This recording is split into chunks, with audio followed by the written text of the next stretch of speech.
اسلامی تاریخ میں ایک بہت بڑا اور خوبصورت نام عبداللہ بن زین رحمۃ اللہ علیہ کا ہے۔ آپ نے ساری زندگی نکاح نہیں کیا، جوانی گزر گئی، بڑھاپا آ گیا۔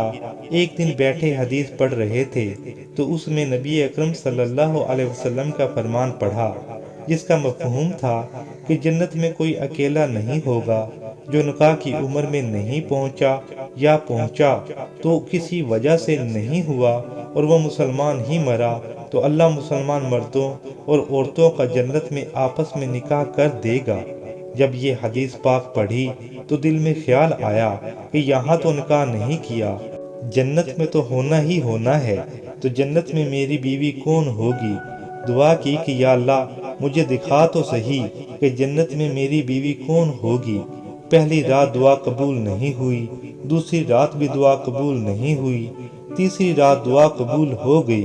خواب میں دیکھتے ہیں کہ کالے رنگ کی حبشی عورت ہے، حضرت بلال حبشی کے دیس کی رہنے والی ہے، اور وہ کیا کہتی ہے کہ میں میمونہ ولید ہوں اور میں بصرہ میں رہتی ہوں۔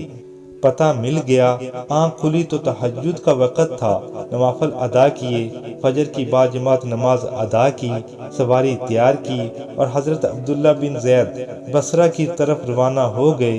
وہاں لوگوں نے بہت استقبال کیا کیونکہ حضرت کا نام ہی بہت بڑا تھا، اور پوچھا بنا بتائے کیسے آنا ہوا؟ خیر تو ہے؟ تو آپ نے پوچھا کہ یہ بتاؤ یہاں کوئی میمونہ ولید رہتی ہے؟ لوگوں نے حیران ہو کر پوچھا حضرت آپ اتنی دور سے چل کر میمونہ ولید سے ملنے آئے ہیں؟ آپ نے پوچھا کیوں، کیا اس سے کوئی نہیں مل سکتا؟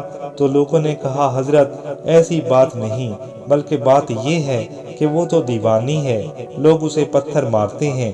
حضرت نے پوچھا پتھر کیوں مارتے ہیں؟ تو لوگوں نے کہا کہ حضرت جی وہ کام ہی ایسے کرتی ہے، کوئی رو رہا ہو تو اسے دیکھ کر ہنسنے لگتی ہے، اور اگر کوئی ہنس رہا ہو تو اسے دیکھ کر رونے لگتی ہے، اور وہ اجرت پر پیسے لے کر لوگوں کی بکریاں چراتی ہے۔ آج بھی وہ ہماری بکریاں لے کر جنگل میں گئی ہے، آپ آرام فرمائیں، عصر تک آ جائے گی۔ حضرت نے فرمایا عصر کس نے دیکھی، کہاں اور کس طرف گئی ہے؟ لوگوں نے کہا حضرت جنگل نہ جائیں، بہت خوفناک جنگل ہے۔ آپ نے کہا کہ مجھے بتاؤ کس طرف گئی ہے؟ لوگوں کے بتانے پر آپ اس طرف چل دیے۔ آپ فرماتے ہیں کہ جب میں جنگل میں گیا تو یہ واقعی بہت خوفناک جنگل تھا، جنگلی جانوروں کی بھرمار تھی۔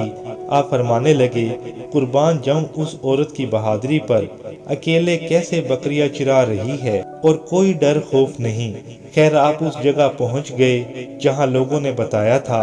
وہاں پہنچ کر جو منظر دیکھا حیران کر دینے والا تھا۔ پہلا یہ کہ میمونہ ولید بکریاں نہیں چرا رہی تھی، بلکہ جائے نماز بچھا کر نوافل پڑھ رہی تھی، اور شیر بکریاں چرا رہے تھے۔ اگر کوئی بکری اپنی فطرت کے مطابق دور بھاگ کر جاتی تو شیر اسے پکڑ کر واپس لے آتے۔ آپ فرماتے ہیں کہ میں حیران کھڑا تھا کہ شیروں کی فطرت کیسے بدل گئی اور شیر بکری میں دوستی کیسے ہو گئی۔ اتنے میں میمونہ ولید نے نماز ختم کی اور میرا نام لے کر مخاطب ہوئی، اے عبداللہ بن زید، ملنے کا وعدہ تو جنت میں تھا، آپ یہاں آ گئے۔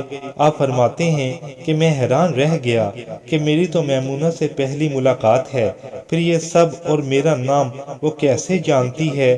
تو آپ نے میمونہ سے پوچھا کہ یہ میرا نام اور یہ سب آپ کو کیسے پتا چلا؟ تو میمونہ کہنے لگی، اے عبداللہ، جس اللہ نے آپ کو رات خواب میں میرے بارے بتایا، اسی اللہ نے مجھے بھی آپ کے بارے بتایا ہے۔